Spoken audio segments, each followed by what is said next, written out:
Bom, neste momento nós vamos refletir sobre a carta aos Hebreus, mas de novo, como habitualmente fazemos, nós vamos orar e então vamos conversar sobre a carta aos Hebreus. Senhor amado, nosso Deus e nosso Pai, estamos nesta nova etapa dos nossos estudos e reflexões e desta feita vamos estar refletindo na carta aos Hebreus. Pedimos a Tua graça, Senhor. Somos agradecidos porque até aqui o Senhor tem nos ajudado.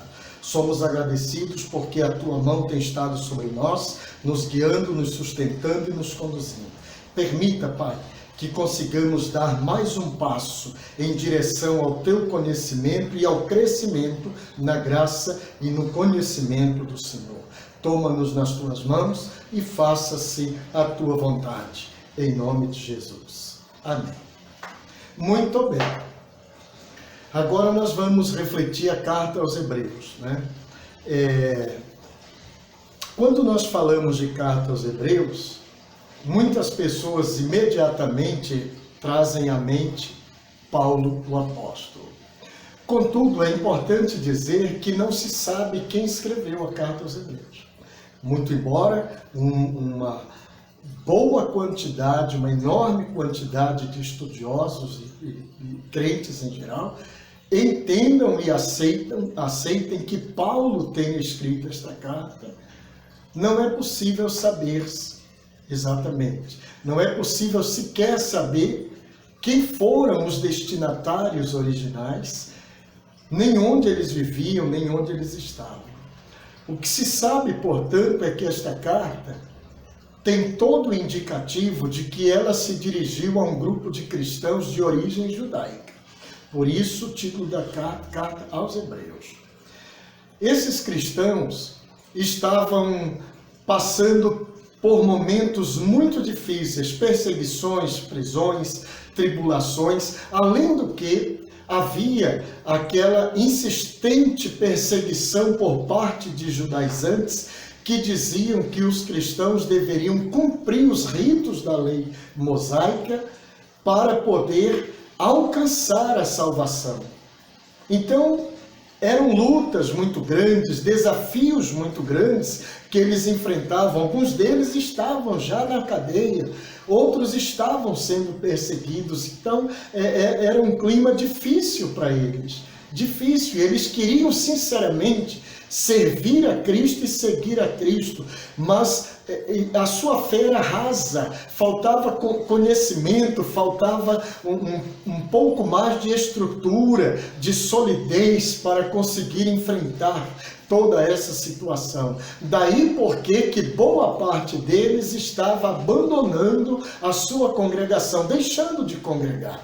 Então, essa carta é, portanto, escrita numa tentativa de auxiliar esses cristãos que estão em luta. De acordo com alguns estudiosos, até pela estrutura do documento, que não tem exatamente a estrutura de uma carta, não tem uma introdução, não tem um destinatário, ela não tem a estrutura formal de uma carta. Alguns acreditam, portanto, que trata-se de um sermão que fora dirigido àqueles cristãos com o intuito de fortalecê-los na fé e ajudá-los a permanecer firmes na fé ante a luta e a dificuldade e numa tentativa de mostrar que Cristo é o cumprimento de toda a Torá, de toda a lei mosaica e que, portanto, vale a pena crer em Cristo e confiar nele. Isso é significativo, porque nós vamos perceber assim. O escritor da carta aos Hebreus, ele, independentemente de quem tenha sido, demonstra o seguinte: ele era alguém que conhecia profundamente aquela comunidade de crentes. E era alguém que tinha um conhecimento muito acurado, um conhecimento muito profundo, muito seguro da Torá. Alguém que conhecia profundamente a lei de Moisés. E ele vai, portanto, mostrar para esse público-alvo que Jesus é o ápice de toda a Torá. Ele é o cumprimento de toda a lei com todos os seus ritos, todos os seus sacrifícios. Jesus é o cumprimento maior. Ele é o ápice de tudo isso. Então ele vai fazer algumas comparações. Por exemplo, ele vai mostrar que Cristo é superior aos anjos. Mas por que superior aos anjos? Por que os anjos entram aí nessa história? Porque é sabido de todo conhecedor da Torá que foram os anjos que entregaram a Moisés a lei. Foram eles que entregaram a Moisés a Torá. Eles são, portanto, mensageiros de Deus por excelência. E os judeus seguem a Torá, confiando plenamente que seja a revelação de Deus. E o que o escritor da carta está mostrando é Cristo é superior aos anjos. Ou seja, se as consequências são duríssimas, quando se desobedece a lei, a palavra de Deus que fora trazida pelos anjos, o que dirá se desobedecer a palavra entregue pelo próprio Cristo, que é superior aos anjos, que é mais excelente que os anjos? Então as consequências são muito mais danosas. É por isso que o escritor vai fazer esse comparativo e exaltar Cristo. Os anjos estão num nível de superioridade, mas Cristo está acima dos anjos. E isto é uma coisa significativa que nós temos que valorizar. Mas ele também vai mostrar que Cristo é superior a Moisés. Ora, Moisés construiu a tenda, construiu o tabernáculo no deserto. Mas o autor vai dizer, mas Cristo construiu os céus e a terra. Ele é superior a Moisés. Ele é muito superior, está muito acima de Moisés. E se as pessoas que se rebelaram contra Moisés, as pessoas que não foram fiéis à palavra entregue por Moisés, foram impedidas de entrar na terra prometida, o que dirá se desobedecerem a Cristo, que é superior a Moisés? Elas não poderão entrar no novo céu e na nova terra que ele está construindo.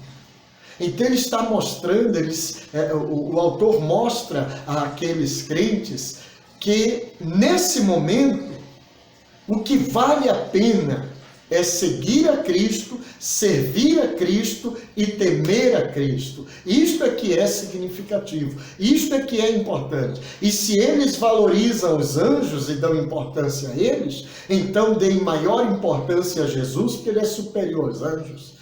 Se eles honram Moisés e valorizam Moisés e se submetem às palavras de Moisés, então que honrem muito mais a Jesus e se submetam à palavra dele, porque ele é superior a Moisés e a palavra dele, portanto, é maior que a de Moisés. Isto é significativo. Nós temos que observar isto.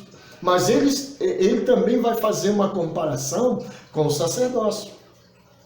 Ele vai mostrar que os sacerdotes, todos os anos, tinham que fazer sacrifícios a Deus pelo povo, para que o povo pudesse ter os seus pecados perdoados e pudessem assim ser salvos, permanecer na família de Deus, permanecer aliançados com o Senhor. Mas os sacerdotes eram imperfeitos. Eles eram imperfeitos, eles tinham que fazer continuamente sacrifícios por eles mesmos, porque eles tinham falhas morais. E Deus aceitava os sacrifícios e sempre os perdoava e sempre os abençoava. E ele diz, maior que os sacerdotes é Jesus. Por quê? Porque ele é sacerdote da ordem de Melquisedeque, sem princípio, sem fim, de dias. Ele é rei e sacerdote ao mesmo tempo. E Jesus não tem pecado. Jesus não conhece pecado.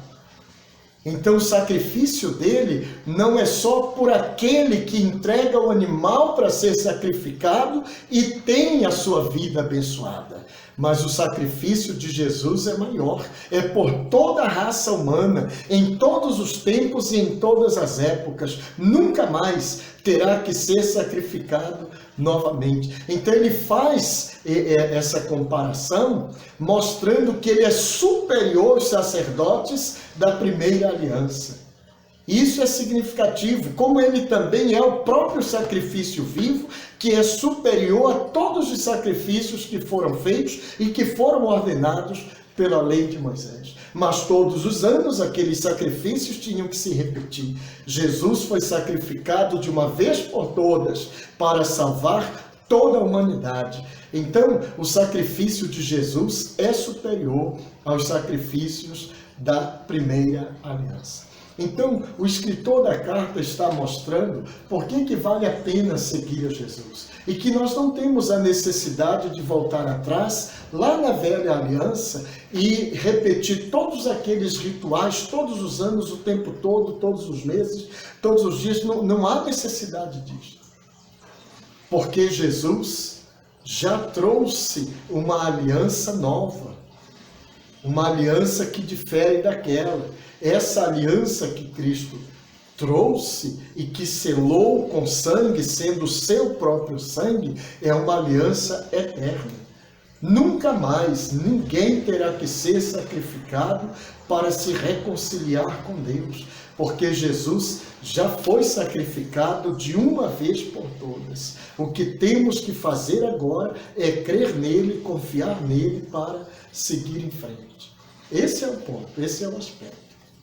Então, quando nós lemos esta carta aos Hebreus, nós precisamos ter em mente isso.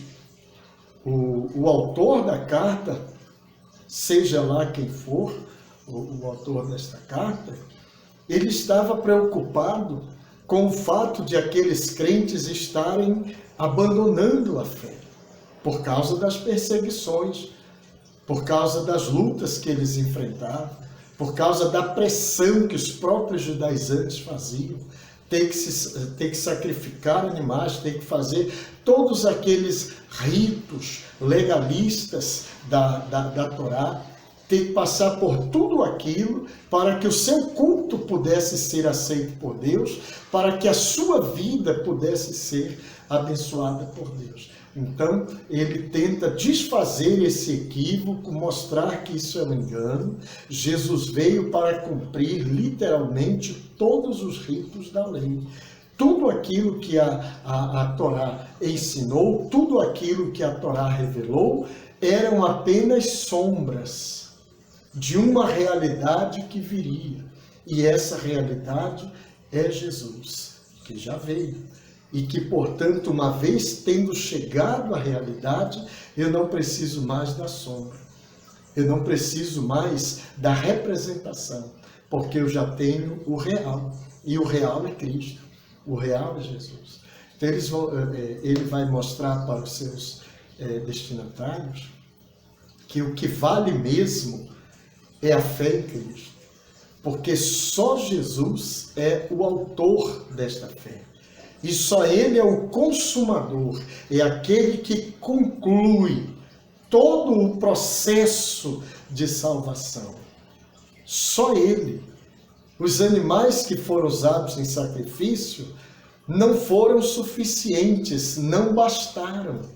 É tão verdade que todos os anos tinha que sacrificar mais animais. Tinha que derramar mais sangue e despejar sobre a arca da aliança. Ou seja, esse próprio rito já está indicando, ele não basta, ele não é suficiente, ele não é completo em si mesmo. Por quê? Porque se ele fosse o bastante, se ele fosse completo em si mesmo, ele não precisaria ser repetido todos os anos. Mas ele precisava ser refeito todos os anos, se repetir todos os anos. O que já indica que ele é imperfeito em si mesmo. Ele é incompleto. Ele não tem o poder absoluto de resolver o problema da culpa, o problema do pecado, o problema da quebra de comunhão entre criatura e Criador. Foi preciso que Jesus viesse e entregasse um sacrifício perfeito. E o sacrifício foi ele mesmo. E Deus aceitou, porque este sacrifício foi eterno. O sangue não foi derramado sobre a arca do concerto, mas o sangue foi derramado na própria presença de Deus na glória eterna. E Deus o aceitou de uma vez por todas, é para sempre. Então, é essa nova aliança que está sendo selada com este sangue. É esse novo acordo, esse novo pacto que Deus está afirmando com a humanidade através do sacrifício de Cristo. Então, não precisamos mais voltar àquelas práticas judaizantes. É disto que o autor está falando ao seu público-alvo. Então, eles eram cristãos, mas ainda estavam muito presos a essa ideia, essa formatação da mente deles dos rituais judaizantes. Eles precisavam se desvencilhar disto e olhar para Cristo, autor e consumador da fé. Isso é importante. Quando o escritor mostra tudo isto, ele não só apela para que eles venham para Cristo e se firmem em Cristo, mas ele também vai apontar para os heróis da fé. E ele vai apresentar uma enorme lista de heróis da fé e vai nos mostrar o seguinte: olha, vocês têm que seguir o exemplo dessas pessoas. Essas pessoas viveram intensamente a sua fé, independentemente das circunstâncias. Ele está dizendo para o seu público-alvo: olha, vocês estão enfrentando perseguições. Vocês estão enfrentando pressões, lutas, provações, mas não abandonem a Cristo por causa disso. Não abandonem a fé por causa disso. Aí ele lista aquelas pessoas incríveis que ele diz todas elas enfrentaram graves lutas, graves problemas, coisas profundas, mas elas foram firmes na sua fé. Elas foram autênticas na fé e perseveraram na fé. E foi pela fé que elas superaram, que elas venceram. Então ele está desafiando o seu público-alvo e a nós também. Ele está desafiando a que permaneçamos na fé. Ao invés de dar as costas e abandonar a caminhada, nós temos que nos firmar, nos estabelecer com firmeza, com confiança, e seguir em frente, olhando sempre para Cristo. Nosso olhar tem que estar voltado para Cristo, o tempo todo. Por quê? Porque as circunstâncias são volúveis. Elas vêm e elas vão, elas vêm e elas vão, elas passam. Mas Cristo é o mesmo ontem, hoje e eternamente. É isso que ele vai mostrar. Então, aquilo que está acontecendo lá tem muito a ver com o que está acontecendo hoje também. Hoje nós somos abordados de outras maneiras. Talvez não seja o judaizante ali abordando o crente que ele tem que deixar, ele tem que praticar os ritos da lei para poder desenvolver a sua fé genuinamente e fazer um culto que agrade a Deus. Talvez não seja o caso dos judaizantes. Mas existem muitos modismos, muitos rituais que hoje são ensinados em igrejas por aí, não na sua em particular, graças a Deus, mas igrejas por aí ensinam muito modismo.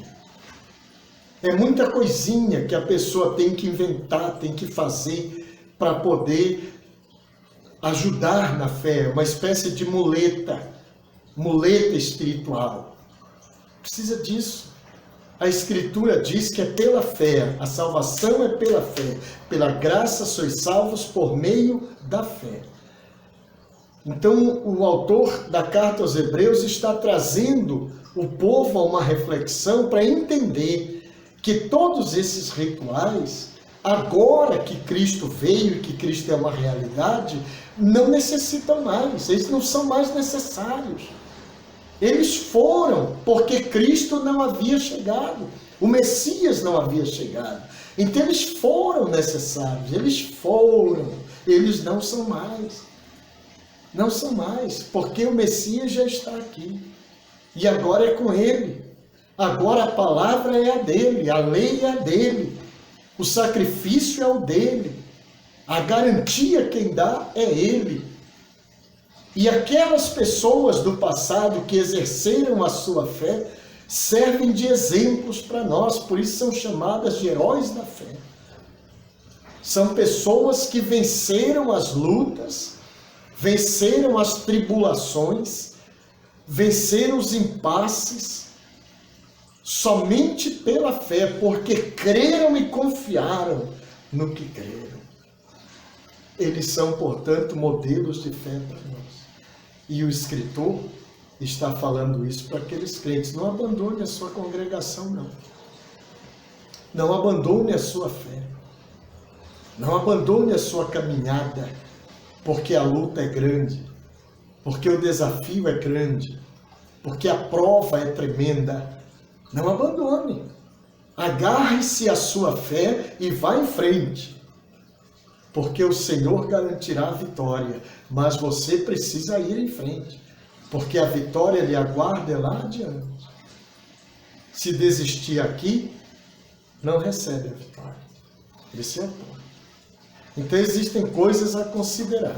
Então, para que a gente possa fechar essa reflexão, veja aí, alguns ensinos que a gente extrai, vamos refletir sobre estes 4 ensinos. Primeiro, vou ler aqui, mas você tem aí. Devemos seguir os exemplos dos heróis da fé, os quais perseveraram apesar das grandes dificuldades e condições adversas. Às vezes nós olhamos para nós e para os problemas que enfrentamos e achamos que o problema que estamos enfrentando é maior que o resto do mundo. De certo modo, é. O problema que você enfrenta sempre é grande porque é você que está enfrentando. O outro lá pode estar enfrentando um problema até pior, mas é o outro, não é você. Então, de certo modo, o seu problema sempre é grande e é maior que os outros. Mas vamos olhar assim. Por maior que seja o problema, maior é Deus. E Ele sempre garante a vitória.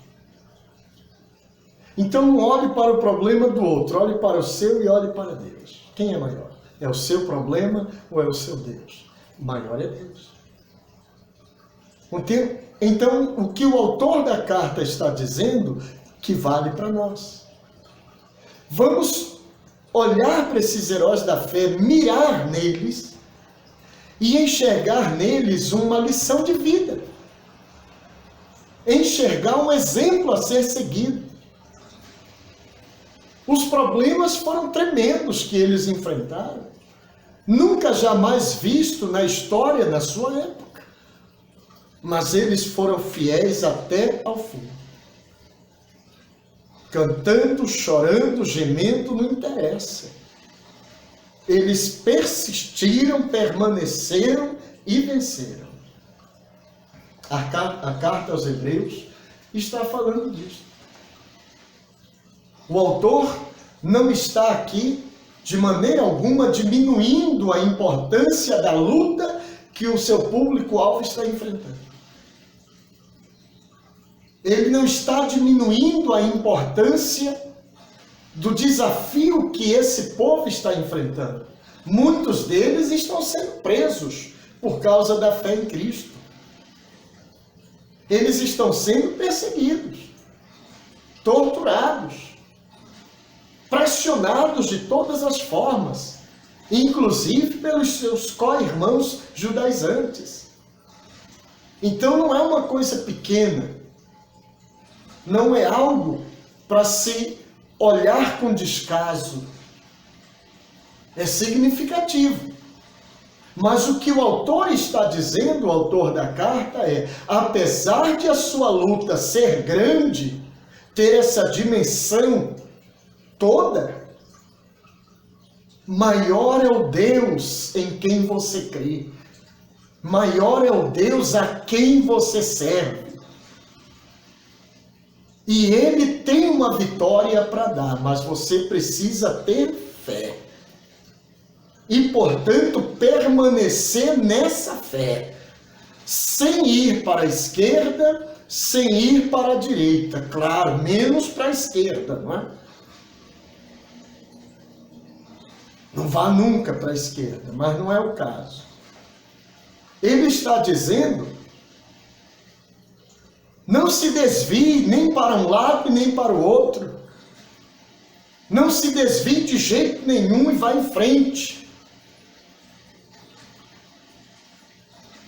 Porque o próprio Jesus enfrentou perseguição, sofreu.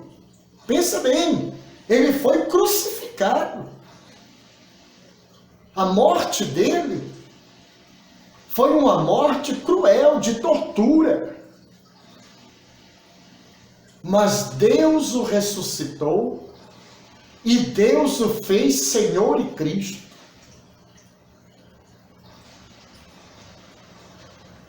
Então os heróis da fé são modelos para nós, assim como Cristo é o nosso modelo maior. Por isso, a orientação do próprio autor da carta: fixe o seu olhar em Cristo. Não se deixe influenciar pelas circunstâncias à sua volta. Fixe o seu olhar em Cristo. Ele é o autor e o consumador da sua fé. Ele é o garantidor da sua fé. Ele está dizendo isso aos hebreus, está dizendo isso a mim, está dizendo isso a você, a todos nós. Segunda lição que nós podemos extrair disto, veja aí, eu vou ler aqui. Os heróis da fé fornecem provas irrefutáveis quanto à garantia incondicional e absoluta confiabilidade de Deus.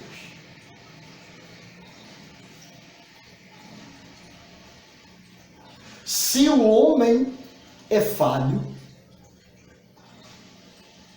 se o homem faz a você promessas e não cumpre, não é verdade sobre Deus. Porque Deus não falha. E porque quando Ele faz uma promessa, Ele cumpre. E aqueles heróis da fé nos ensinam com suas vidas, suas posições firmes de fé, que Deus é absolutamente confiável. Absolutamente confiável. Eu não preciso de rituais. Eu não preciso de simpatia, eu não preciso colocar sal grosso atrás da porta para espantar mal olhado. Não preciso. Por quê? Eu confio em Jesus. E confiei a Ele, a minha vida, a minha casa e a minha família. E a minha fé em Jesus é suficiente. Por quê? Porque Cristo me basta. Cristo é todo suficiente. Ele não falha. Ele é confiável. 100% confiável. Então eu só preciso exercitar a minha fé. E fé é confiança. Eu só preciso depositar nele minha confiança. Não preciso de rituais. Não preciso disso. O pastor tem que ir na minha casa e fazer 7 dias de oração, que é para quebrar a maldição. Acabe com isso. Porque se a maldição não for quebrada num dia, não é em 7 que vai quebrar.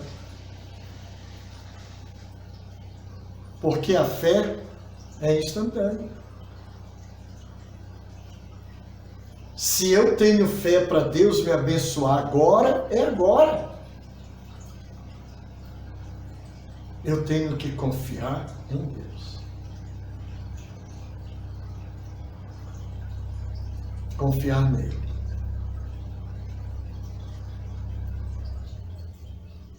É disso que eu preciso. E é disso que o autor da carta aos Hebreus está falando. Eu não preciso dos rituais da lei. Ah, mas lá precisava. Pois é, lá.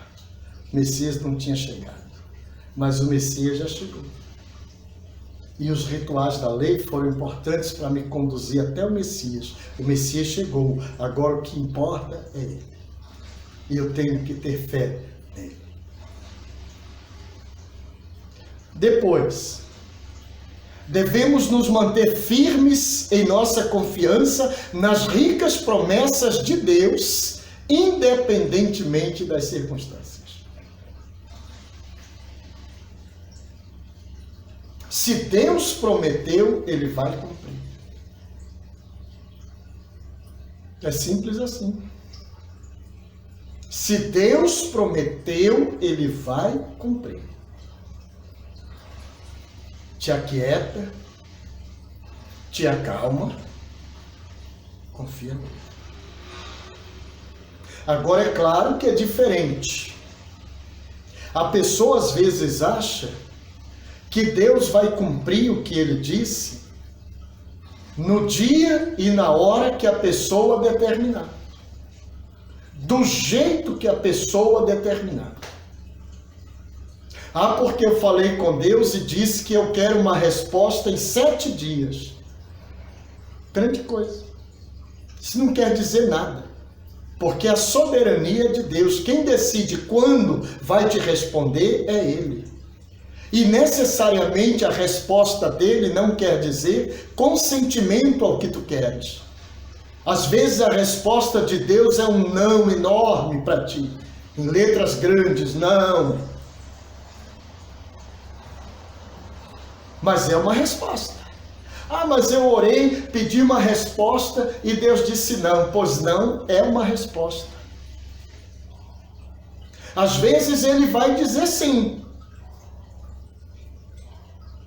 Mas não quer dizer sim, vou fazer agora. Sim, pode ser, vou fazer daqui a 1 ano. Sim, vou te atender daqui a 10 anos. O tempo é totalmente irrelevante para Deus. E às vezes ele nem diz não, nem diz sim. Ele diz, espere.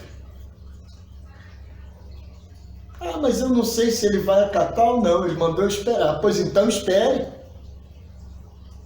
Porque isso também é uma resposta. Nós precisamos confiar em Deus. Nós precisamos permanecer firmes na promessa dele. Se ele disser que vai fazer, ele vai fazer. Só não podemos alimentar a ilusão de que ele vai fazer do jeito que eu quero que ele faça, no dia em que eu quero que ele faça. Ele vai fazer, mas ele vai fazer do jeito dele, no tempo dele. E a vontade dele é sempre melhor que a nossa. Por que estás abatido, ó minha alma, diz o salmista? Por que te perturbas dentro de mim? Espera em Deus, porque eu ainda o louvarei. Por isso, espere. Saber esperar é uma virtude. Espere em Deus. Temos que nos manter firmes para poder alcançar os favores de Deus. É assim que funciona, não é diferente não. A carta aos Hebreus também nos ensina que devemos estar atentos quanto ao perigo. E eu poderia colocar aqui no plural, aos perigos. Primeiro, perigo da negligência. Negligenciar a palavra de Deus traz consequências. Eu tenho que estar atento a isto. Se eu quero os favores de Deus na minha vida, a bênção, a graça, eu tenho que ter disposição de obedecer. Não quero dizer ser infalível. O ser humano é falível. O ser humano comete erros. Não há quem faça o bem e nunca erre, diz a Escritura. Isso é fato.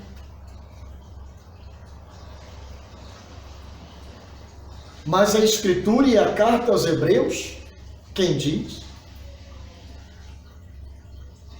Enquanto o dia se chama hoje, ao ouvires a voz do Espírito Santo, não endureçais o vosso coração.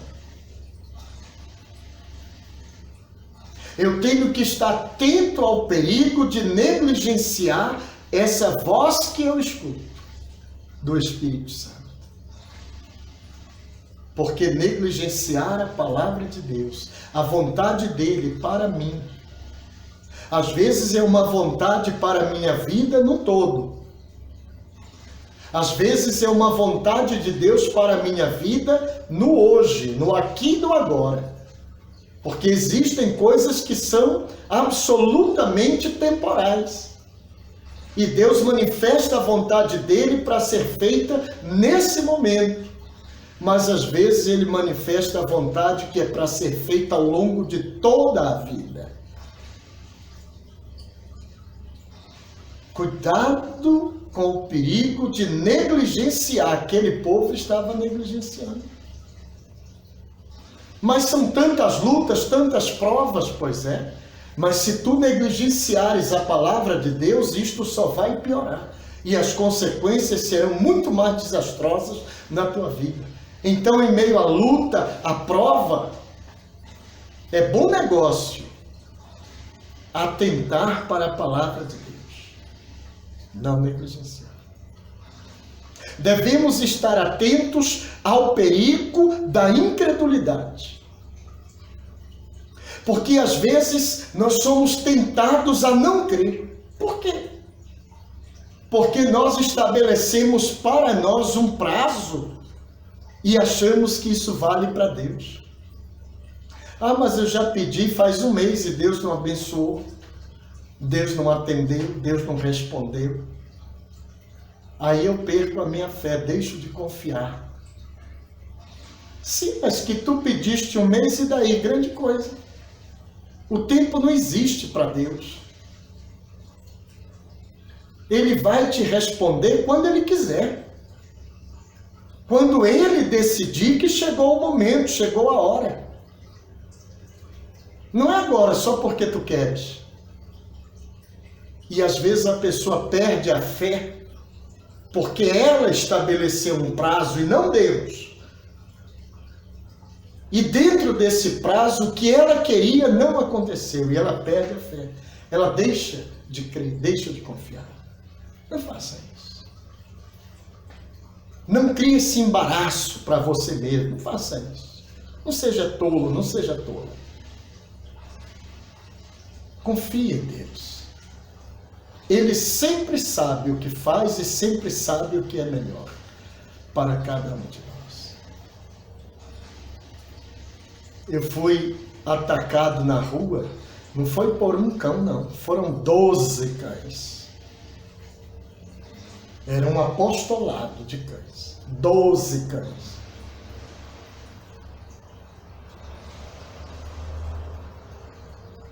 Eles podiam ter me causado um dano maior. Não causaram. Só feriram a minha dignidade, porque morderam a minha perna tão linda, agora está marcada. Coisa triste. Ah, Deus, se tu tivesse me protegido, mas Ele me protegeu, porque eu podia estar morto, não estou mais. Me protegeu.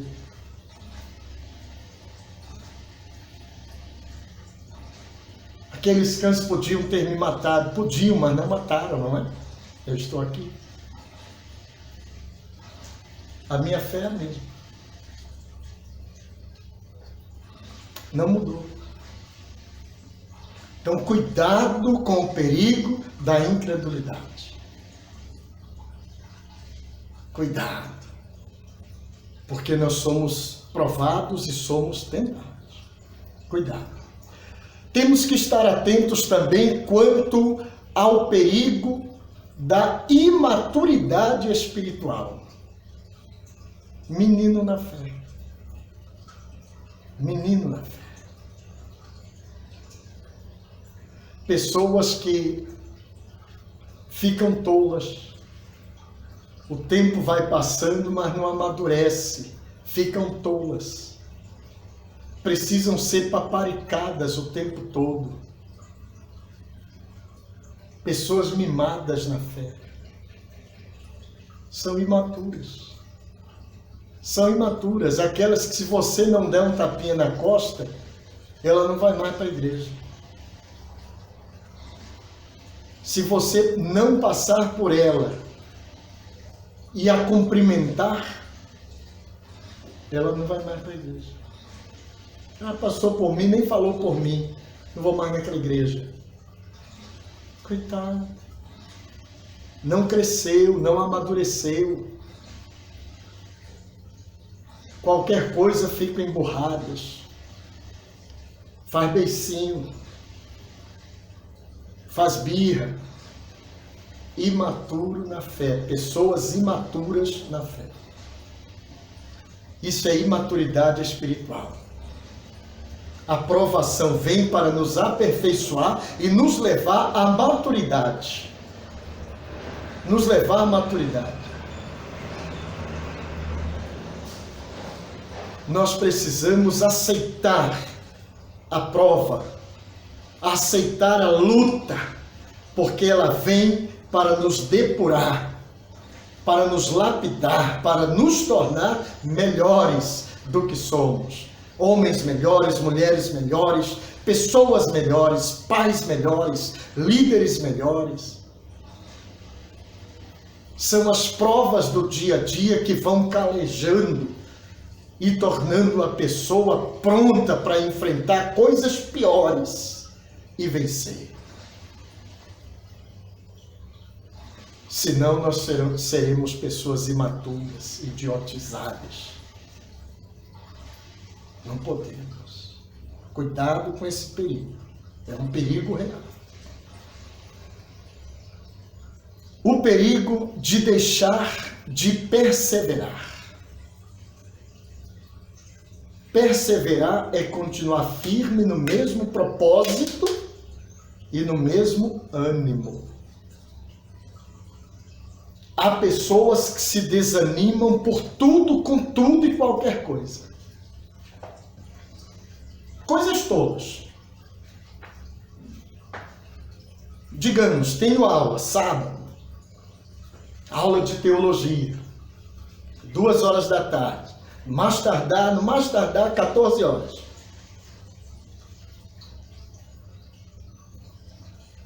Aí vou sair de casa, aparece uma nuvem. Ih, meu Deus, vai chover, melhor não ir. Isso aí vai me pegar pelo caminho, não vou não. Já desanimou, esmoreceu. Por quê? Porque não estava verdadeiramente motivada ali. Então busca um pretexto. Busca um pretexto. Problemas em casa, problemas no trabalho, problemas financeiros. Não vou mais.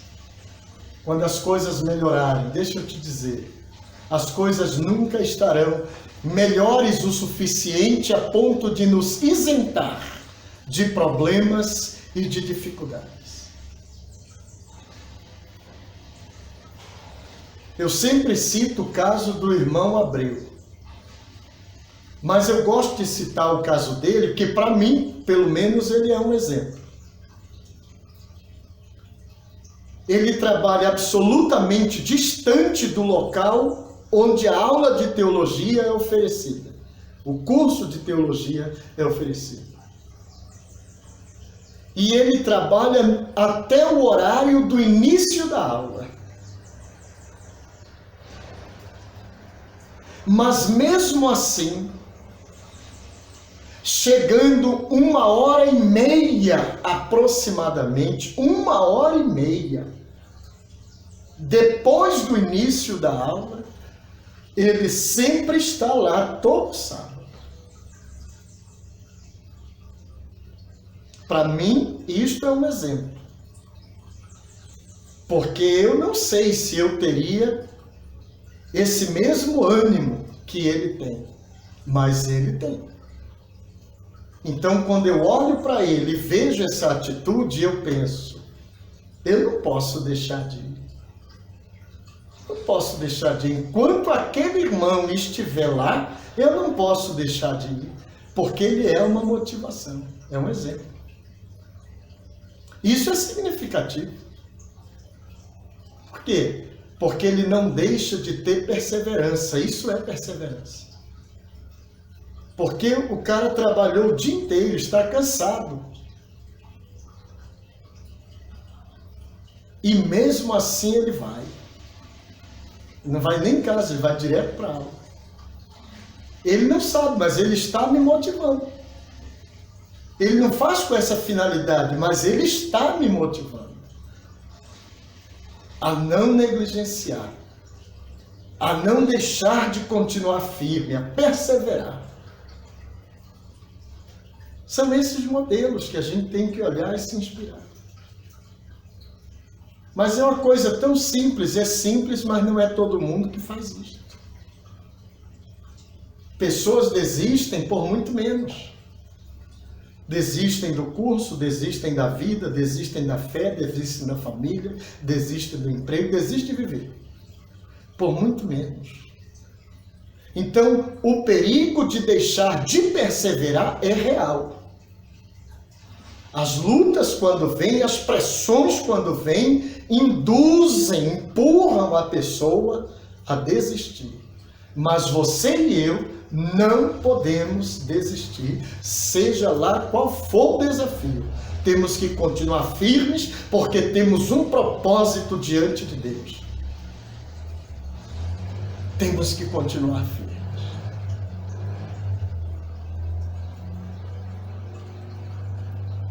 É preciso estar atento ao perigo de recusar a Deus.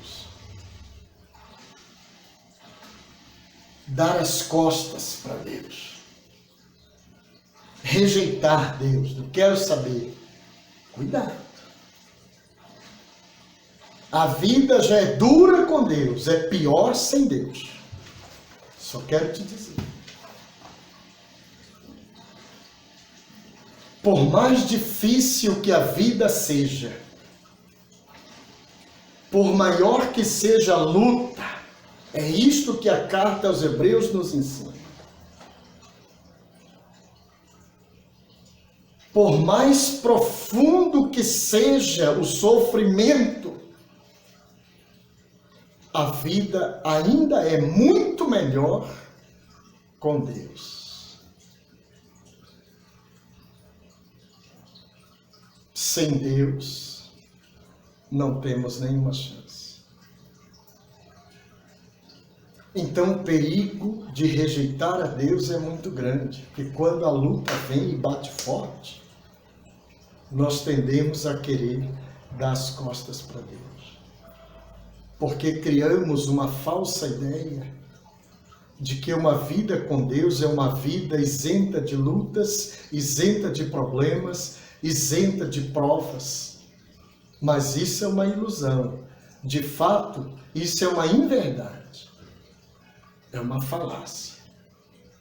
A vida com Deus tem lutas, tem provas, tem desafios. A diferença é que com Ele nós temos a certeza da vitória, a garantia da vitória. Mas as lutas são inerentes ao ato de viver. O sofrimento é inerente ao ato de viver. Viver é sofrer. Mas com Deus nós temos a garantia da vitória. É o que o escritor está dizendo ao seu público-alvo. Permaneça firme na fé. Permaneça firme. Por quê? Porque a luta vem, mas a luta vai. Na carta aos Filipenses, Paulo diz que nós somos luzeiros que brilham no mundo, estrelas, cintilantes. Shakespeare dizia assim: uma nuvem pode encobrir uma estrela, mas a nuvem passa, a estrela permanece. As provas, as lutas, as dificuldades são só nuvens que podem esconder uma estrela. Mas a estrela é você. A estrela permanece. Confie em Deus. Creia nele. Permaneça firme nele. E a vitória chegará até você. Amados, nós encerramos aqui essa reflexão breve sobre a carta aos Hebreus. Vamos ler a carta aos Hebreus com um olhar mais atento. A intenção do autor é mostrar exatamente isso. Jesus é a realidade. Tudo o que aconteceu na lei, na aliança mosaica, foram sombras do que aconteceria em Cristo. Jesus é superior aos anjos, é superior a Moisés, é superior aos sacerdotes, é superior aos sacrifícios. É nele que eu tenho que focar o meu olhar, é nele que eu tenho que firmar a minha fé. Porque ele é a garantia da minha vitória. As lutas vêm, mas se eu permanecer firme em Cristo, arraigado nele, as lutas, mesmo vindo fortes, não serão capazes de me destruir, porque a fé em Cristo me garantirá a vitória. Que Deus nos abençoe em nome de Jesus. Vamos orar. Senhor amado, nosso Deus e nosso Pai, obrigado pelo teu amor e por tua bondade, pela reflexão que o Senhor nos permitiu hoje. Obrigado, Pai querido. Ajuda-nos, Pai, na nossa fé. Ajuda-nos a firmarmos-nos na tua presença, a nos alicerçarmos na fé em Cristo, em meio às lutas, em meio às tempestades, em meio aos desafios impostos pela vida no dia a dia. Ajuda-nos, Senhor, para que possamos permanecer firmes e inabaláveis. Pai querido, que a nossa vida glorifique o teu nome, que o nosso dia a dia seja para a glória do teu nome. E quando formos tentados a querer desistir, que possamos olhar firmes para o autor e consumador da nossa fé e seguir em frente, em nome de Jesus. Assim seja. Amém. Graças a Deus, nós encerramos aqui, mas até um próximo encontro, se Deus quiser.